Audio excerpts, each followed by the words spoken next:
Following the closure of Guildford Motor Power Depot on Sunday the 9th of July 1967, all of the drivers and firemen transferred to Woking Mixed Traction Depot the following day. This view from Farnham Road Bridge in August 1967 shows from left to right a Portsmouth Express service about to depart Platform 5 for London Waterloo via Woking, and in Platform 4 a stopping service for Portsmouth and Southsea, head code 73. On Platform 3 a stopping service for London Waterloo via Woking, and on Platform 2 a parcels train headed by a Type 3 1550 horsepower Crompton diesel electric locomotive departs for Red Hill with head code 55. This aerial photograph was taken just prior to the semi-roundhouse being demolished to make way for a car parking area. Demolition at the depot took place in 1969. These views from Farnham Road Bridge show the asbestos roof being removed and then the ironwork. Most of the rubble and asbestos being buried in the inspection pits. The water tower that fed the water columns and the station platforms is still in situ. Once cleared, a ground level car park was then created. Later, stanchion post holes were dug for foundations, and then the whole area of what was the semi-roundhouse was transformed into a multi-storey car park. But this wouldn't happen until 1988. Here are before and after views of the area that provide the only vehicular entry and exit to and from the Farnham Road car park. The coaling stage area was also demolished. The asbestos roof and side sheets, having been removed, were broken up and thrown into the ash pits. Here again, before and after photos give an idea of what was once there.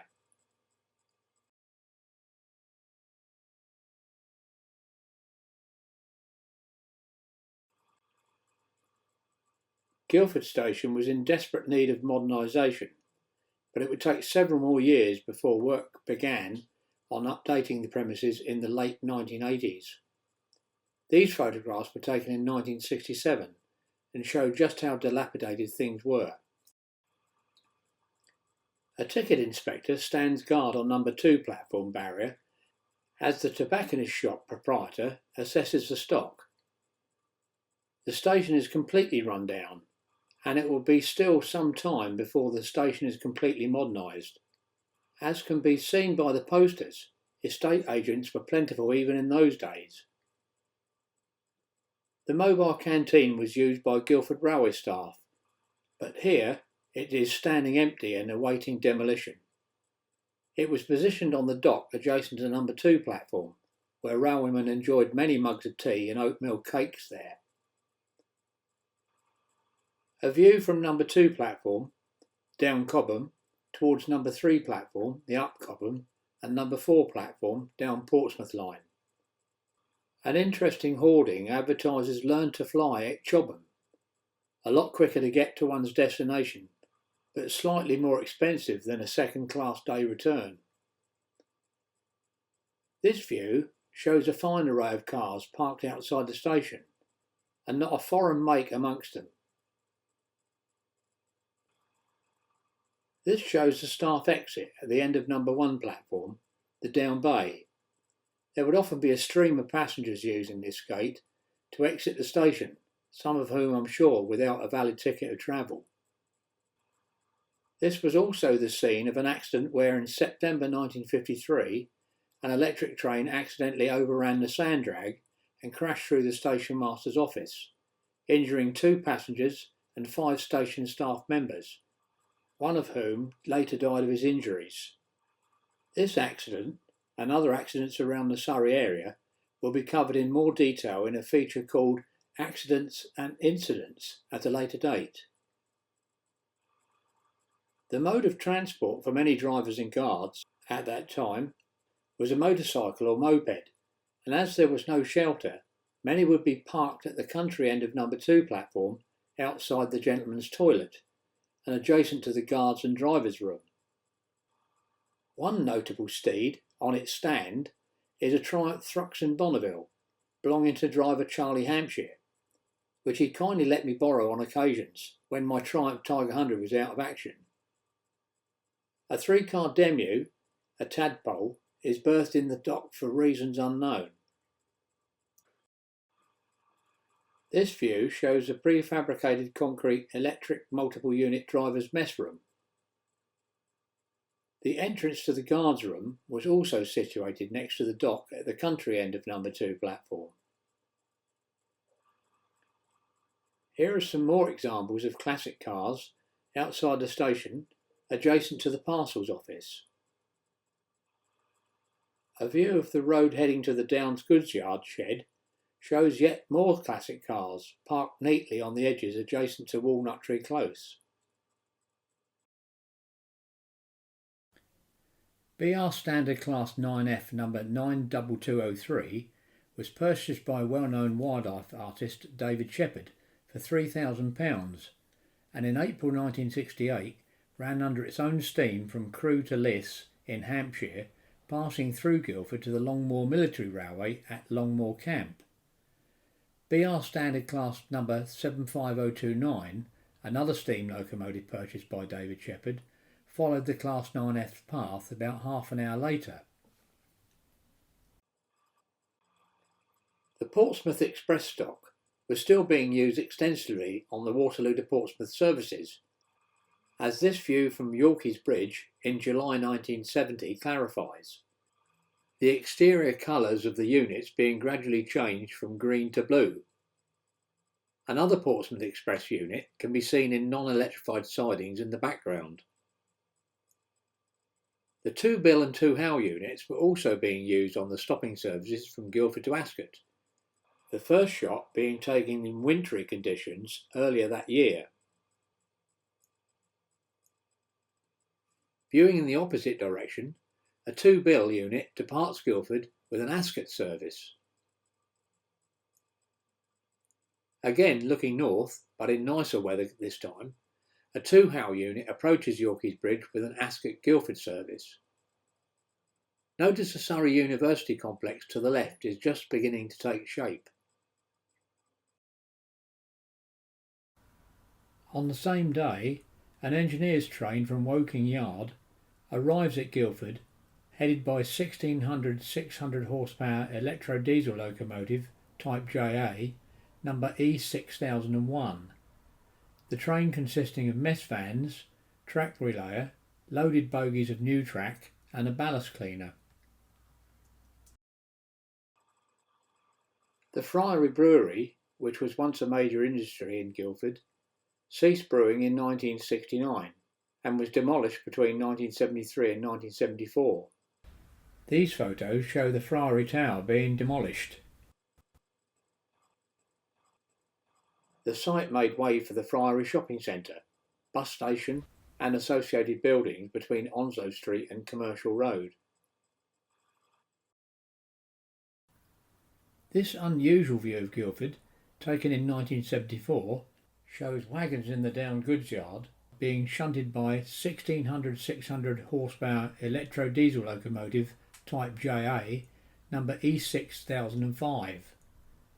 Shunter Ginger Patterson, wearing his distinctive Tam O'Shanter hat, is riding on the footsteps. Also note the signage on the old goods shed, Browyer Baker Limited, wholesale corn merchants. Meanwhile, 1600 600 horsepower electro-diesel locomotive type JB, number E6013, stands at the top of the up-yard carriage siding, awaiting its next movement.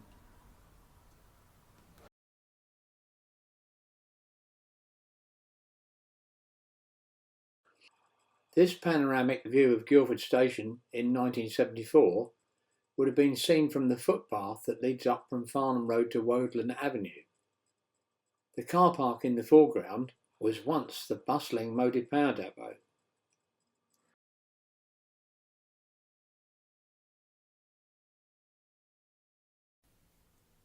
In 1974, in the hours of darkness, preserved rebuilt Merchant Navy class number 35028 Clan 9 travelled light engine tender first through Guildford from Ashford in Kent to Woking. My pal Pat Kinsella, who was the driver, said that after he'd taken over at Red Hill, he was instructed to reduce speed to 5 miles an hour at Betchworth station, as it was not sure about the platform edge clearances there at the time. After reaching Woking, the locomotive then continued its journey to Reading via Basingstoke to ensure she was leading chimney first for her next trip.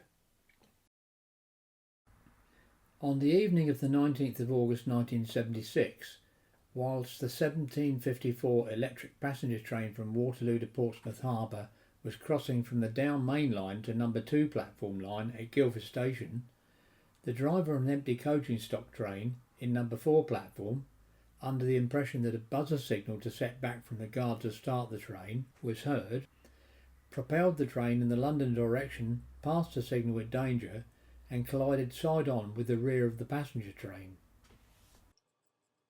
The last 2 coaches of the passenger train and the leading coach of the empty train were derailed. One passenger unfortunately received severe spinal injuries, and 7 others suffered minor injuries, 6 being treated in hospital and then released. More details on this accident will be shown on a future YouTube video called Accidents and Incidents at a later date. Stripped of reusable parts, these condemned and paint-faded 4 subunits, including Unit 4624, are stored at Guildford Station's Up Yard, awaiting removal for scrap on the 15th of March 1981. It's now 1983, and Guildford Station is still awaiting modernisation, as a stopping service from Guildford to Waterloo via Woking departs from platform 3. From the other direction, a semi-fast service from Waterloo heads under Yorkeys Bridge towards Guildford Station, and a new line stopping service from Waterloo via Cobham is about to pass under the bridge heading for the Down Bay number 1 platform. Views of Guildford and its surrounds from 2 different viewpoints in the summer of 1983. The first from a footbridge near Artington shows a Waterloo-Portsmouth Harbour semi-fast service headed by 4 VEP unit number 7704. A Red Hill Reading diesel mechanical multiple unit waits at the signal for the Portsmouth train to clear Shalford Junction. The second viewing point is from Shalford Meadows, and a cross-country service headed by Brush Type 4 Class 47 number 47483 exits St Catherine's Tunnel heading for Portsmouth.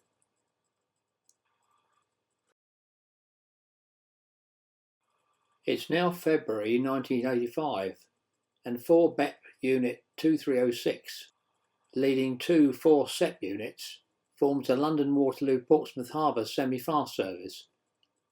Guildford Station is soon destined to be completely modernised. Viewed from Yorkeys Bridge, Brush Type 4 Class 47 number 47488 accelerates away from Guildford Station with the 8.5 Portsmouth Harbour to Manchester Piccadilly cross-country service on the 20th of July 1985. This service was extremely useful for customers that didn't want the burden of crossing London's termini and instead sit back and enjoy the views of the surrounding countryside. Here we have 2 winter scenes taken in February 1986. The first showing a failed diesel mechanical multiple unit in Guildford Up Yard. The second is a view from the passometer, which certainly doesn't look as if you'd want to be waiting on the platform for a train for any length of time.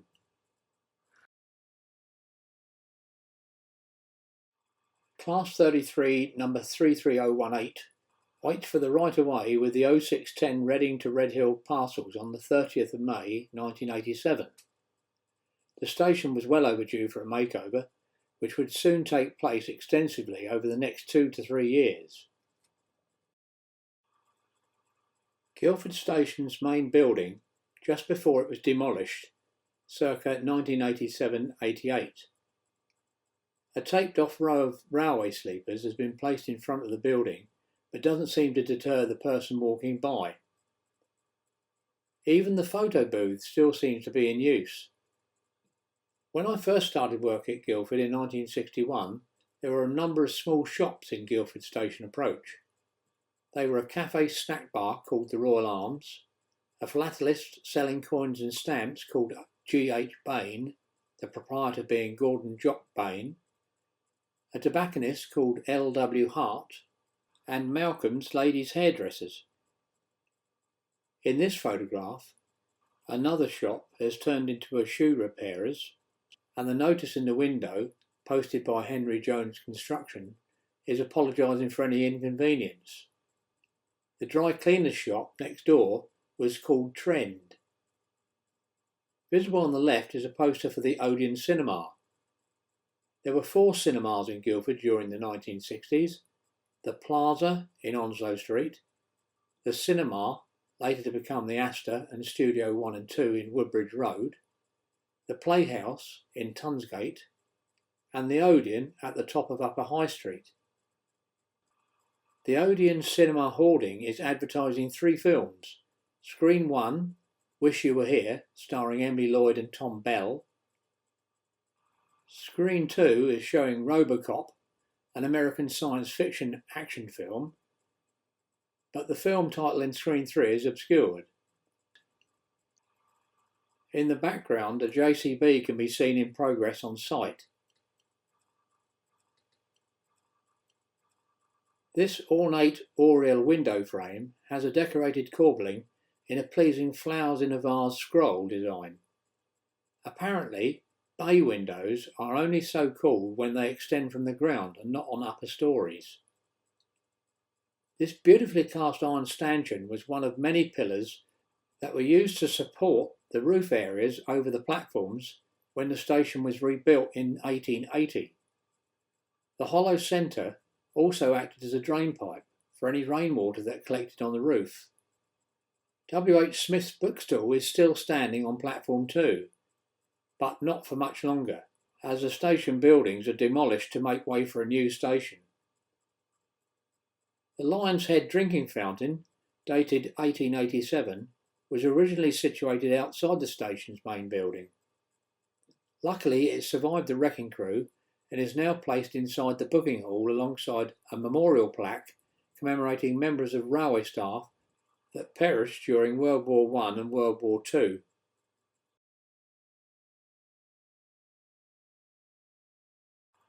The Down Goods Yard and its associated buildings were also being demolished, and a fleet of Wed Elf meat wholesaler vans can be seen in the background, but will be forced to move premises. This view of the Down Yard from Yorkeys Bridge shows the complete disappearance of track to make way for more car parking space. Woking Borough Council ran a Woking 150 Open Day in Woking Down Yard on the 29th of May 1988 to commemorate the 150th anniversary of the railway coming to Woking. They also used 2 restored electric units to run a shuttle service between Guildford and Woking, the 2 units being coupled together, being 2 Bill number 2090 and 4 Sub number 4732, shown here alongside Class 4214 SIG number 1223. Between 1988 and 1990, Guildford Station was completely transformed, as the next set of photographs reveal. Once the old buildings were demolished, there wasn't much shelter from bad weather for some time, and it was certainly wise to carry a brolly when catching a train. This view shows a Reading Gatwick service about to depart, and there's a parcel trolley and battery-powered prime mover parked on the platform, signifying that handling of mail and parcels traffic was still an everyday occurrence at Guildford, right through until the mid-1990s.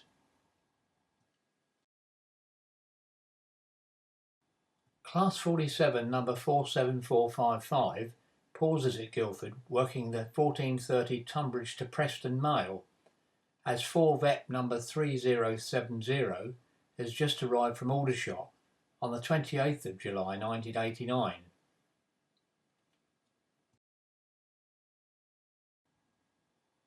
Taken from the Farnham Road Bridge, we now see the new station building and also other developments taking place.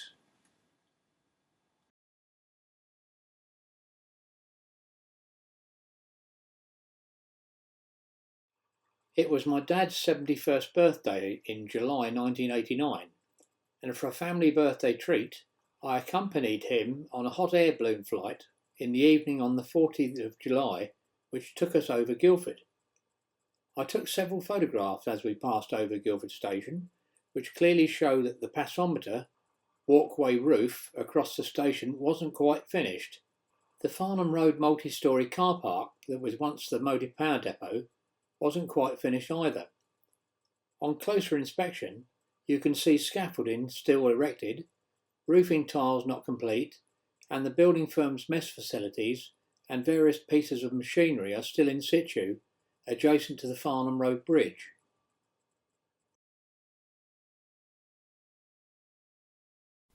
Since 1986, trains to Guildford were operated by Network South East, but there was also a Thameslink service that ran from Guildford to Luton. The trains were formed of Class 319 dual voltage electrical multiple units, having dual power pickup from either 25 kV alternating current overhead lines for services north of London or 750 volt direct current using the third rail system for power on southern routes. However, on the advice of the Adam Smith Institute, under John Major's Conservative government's Railway Act 1993, British Rail, BR, was split up and privatised in 1994. This meant that Guildford would eventually be served by South West Trains, a train operating company owned by Stagecoach. The service to Luton was unfortunately discontinued. Rules were eventually relaxed with the running of steam-operated trains over lines with electric third rail, and on the 8th of May 1994, the Mid-Hants Daylight ran from Waterloo to Alton, headed by BR Britannia class number 70,000 Britannia. In order to turn the locomotive for its return journey to Waterloo, the engine had to run light engine via Guildford and Woking and back to Alton. On the 24th to the 26th of March 1995, Woking Borough Council organised special steam events for their centenary celebrations, one of them being a shuttle service between Woking, Aldershot, Guildford and Woking. Some of the shuttle services ran the other way round the circuit, example Woking, Guildford, Aldershot and Woking. The locomotive used for these trips was M7 class number 30053. In May the same year, 1600 600 horsepower electro-diesel locomotive type JA number E6003, Sir Herbert Walker, in her original livery, arrived at Guildford number 6 and 7 platform, coupled with M7 class number 30053 on their way to the Mid-Hants Railway. E6003 will run round 30053 in the platform before being hauled to Alton via Aldershot. The locomotive is in light steam to ensure that the hydrostatic lubricator supplies lubricating oil to the cylinders whilst the locomotive is being hauled. On the footplate are ex-Guildford crew Terry Aylesbury and Brian Pickett, with Frank Mead from the M7 owning group.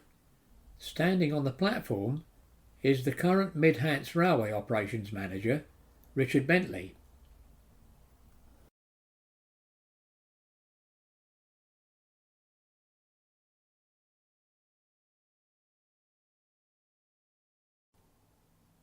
On the 16th of November 1996, a special excursion from Guildford to Exeter and return was organised by Days Out Limited and SRPS Rail Tours. Named the Royal Devonian, this train was headed by Coronation Class number 46229 Duchess of Hamilton throughout. These first photographs, taken from Yorkeys Bridge on a freezing cold morning by the late Dave Salmon, show the locomotive and support coach being shunted to join the rest of the carriages at Guildford before departure. Having learnt previously that this magnificent ex-LMS four-cylindered locomotive was working the train, I headed to the top of Pink's Hill to capture a photograph and witness the splendid sight of her ascending the summit of the 1 in 100 bank.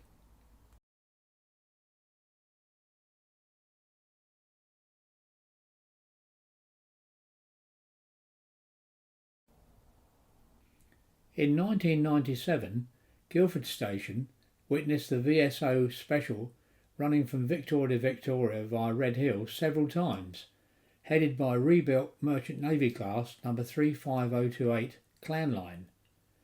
The engine and train is seen here entering Guildford on one occasion, and also the support crew getting the coal forward from the back of the tender while standing in the up Cobham platform on another occasion.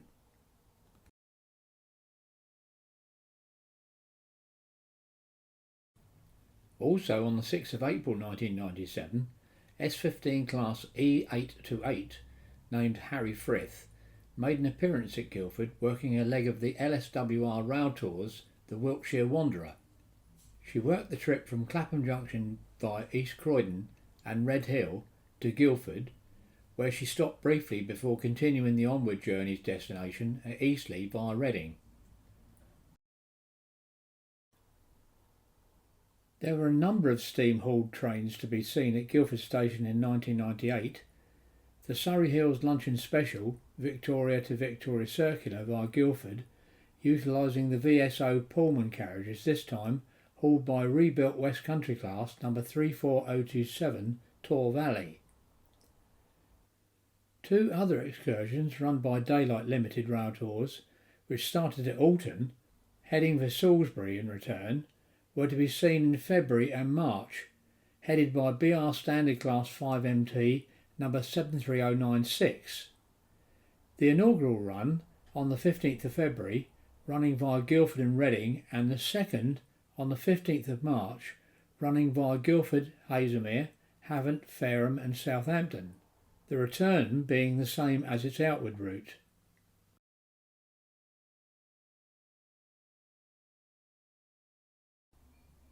In 1999, quite a number of steam-hauled special trains passed through Guildford Station: the Surrey Hills Luncheon Special on the 6th of January, the 3rd and 19th of February and the 3rd of May. All of these trains hauled by rebuilt West Country class number 34027 Tor Valley, and on the 29th of February hauled by rebuilt Merchant Navy class number 35028 Clan Line.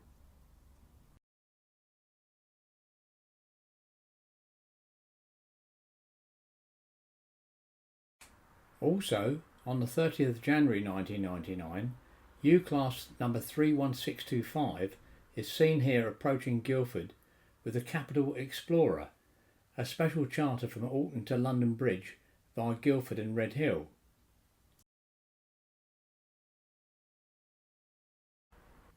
Two other VSO Pullman specials ran through Guildford from Victoria to Portsmouth Harbour and return on the 7th of March and the 2nd of May.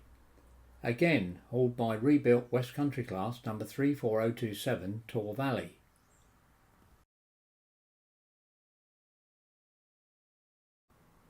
On the 2nd of October, BR Standard Class 5MT number 73096 made an appearance hauling the South Western Standard from Alton to Exeter via Guildford, Reading, Basingstoke and Salisbury and return, and again on the 20th November BR Standard Class 73096 hauled the Red Dragon Express from Alton to Cardiff via Guildford, Reading and Didcot, making its return journey the same evening.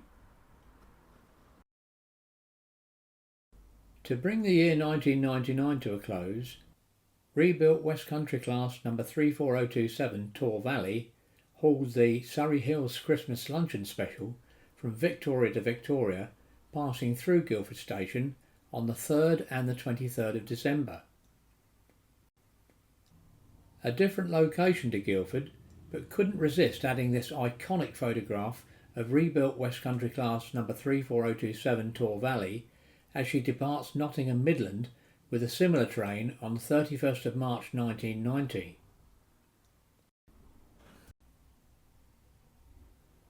At midnight on the 31st of December 1999, it was rumoured that computers would go haywire when the clocks ticked into the year 2000, but nothing untoward happened, and trains also seemed to run on time.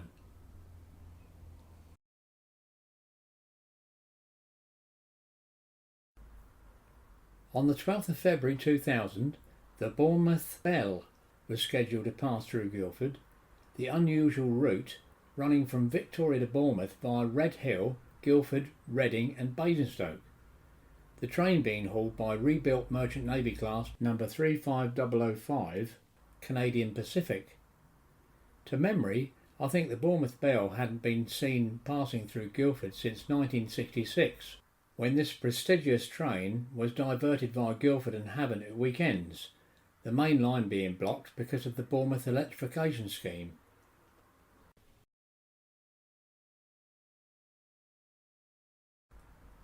On the 18th of February 2000, the VSOE Surrey Hills Luncheon Special passed through Guildford, hauled by the legendary ex-LNER A3 Pacific number 4472 Flying Scotsman.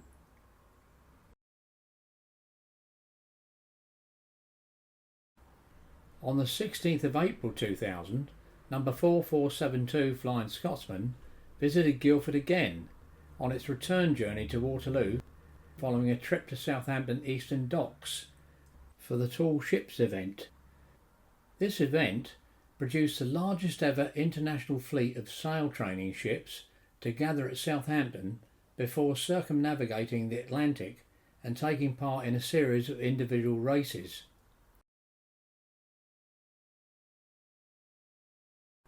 On the 13th of October and the 5th and 23rd of December 2000, rebuilt Merchant Navy class number 35028 Clan Line could be seen hauling the VSOE Surrey Hills Luncheon Special through Guildford, a truly splendid sight.